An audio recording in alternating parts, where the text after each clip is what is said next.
Dios te bendiga. Vamos a reflexionar sobre un concepto bíblico sobre el pecado como transgresión o condición que separa de Dios. Cuando pensamos en el pecado traemos la desobediencia y todas las consecuencias que ello implica. Entonces debemos entender que esa condición desde la historia bíblica en el Antiguo Testamento y el Nuevo Testamento, podemos ver que se consideraba pecado la transgresión de la ley en el Antiguo Testamento y la rebelión contra el mandamiento. Entonces, eso se consideraba pecado. También la idolatría, según Éxodo capítulo 20, el verso 3 al 5. Falso testimonio y mentira, Éxodo 20, 16. Robo y hurto, Éxodo 20, 15. Asesinato, Éxodo 20, 13. Adulterio y fornicación, Éxodo 20, 14. Codicia, Éxodo 20, 17.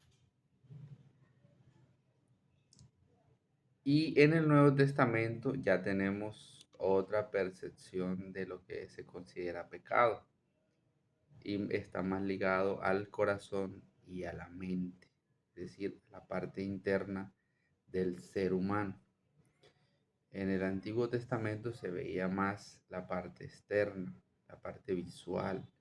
Era muy detectable el pecado y la desobediencia por la forma en que se vestían las personas, la forma en que las personas eran confrontadas en cuanto a la relación con el pecado. Entonces en el Nuevo Testamento tenemos la ira, en Mateo 5, 21 al 22, la lujuria, Mateo 5, 27, el orgullo y la arrogancia, Marcos 7, 21 al 23, y las obras de la carne, según Pablo, en Gálatas 5, 19 al 21, donde dice que manifiestas son las obras de la carne, las inmundicias, bueno, hay una lista bastante larga. Ahí está la inmoralidad sexual, la idolatría, la hechicería, las enemistades, la embriaguez y glotonería, borracheras, orgías, pleitos, celos, rivalidades, disensiones, adoración de ídolos, prácticas ocultas, impureza, lascivia, falta de fe y confianza en Dios. Y también tenemos pecados de omisión, en donde dice la Biblia, Santiago 4:17, que dice, cualquiera que sabe hacer lo bueno y no lo hace, se le contará como pecado. Entonces es una lista bastante larga, eh, y pero ¿a dónde queremos llegar con todo esto? Estas son algunas consideraciones bíblicas de lo que se considera pecado, de lo que la Biblia llama pecado.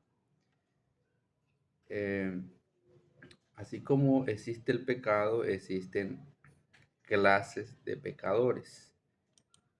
En Juan 8:34 dice, todo el que comete pecado es esclavo del pecado. Es esclavo del pecado. Entonces, dentro de esa consideración de clases de pecadores, encontramos un pecador involuntario. Es el que peca de manera ignorante.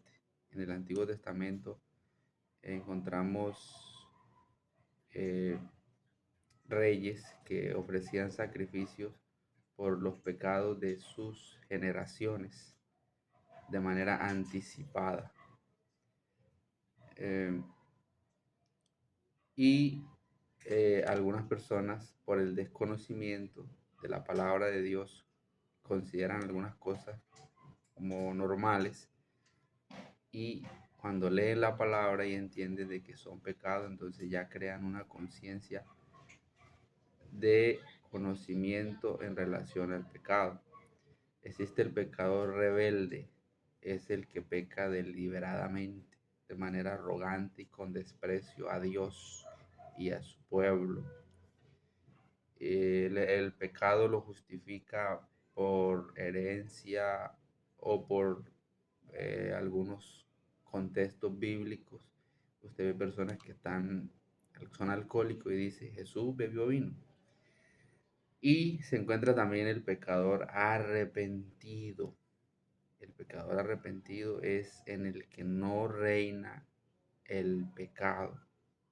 Ese es allí donde debemos estar todos. Y el pecador arrepentido siempre vive en una condición de estar en paz con Dios. El pecador hipócrita aparenta estar arrepentido, pero en su corazón son sepulcros blanqueados.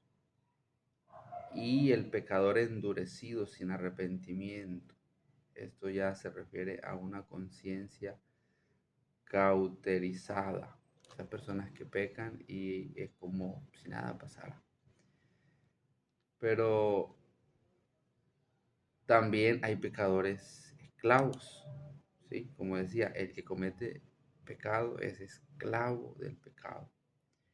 ¿Qué pasa? Que la conclusión de todo esto, de esa lista interminable y de la visión del pecado que todos tenemos, nosotros sabemos que si interactuamos con estas realidades, que la palabra los considera pecado, de acuerdo a la conciencia o a la objeción de ley que tenga usted en su corazón, si usted y yo interactuamos, ¿sí?, con estas prácticas pecaminosas y lo convertimos como un intercambio en nuestro diario vivir, el apóstol Pablo dijo en Romanos 6:23, la paga del pecado es muerte. Si usted y yo nos ejercitamos y nos movemos en estas prácticas pecaminosas y nuestra conciencia nos designa que estamos desobedeciendo a Dios y nos cargamos de ellas, pues tendremos una recompensa. Y esa paga es muerte. Bueno, eso debe crear en nosotros conciencia. Mas la dádiva de Dios es vida eterna en Cristo Jesús, Señor nuestro. No reine el pecado en vuestro cuerpo mortal. Esa es la gran diferencia entre el que es esclavo y entre el que es libre. El que es libre decide entre pecar o no. El que es esclavo está sometido siempre a ese mismo error, a esa misma consecuencia. Por eso el pago que recibirá será la muerte. Aún hay tiempo para crear conciencia y obedecer a Dios y seguir su palabra que es fiel y verdadera. Dios te bendiga.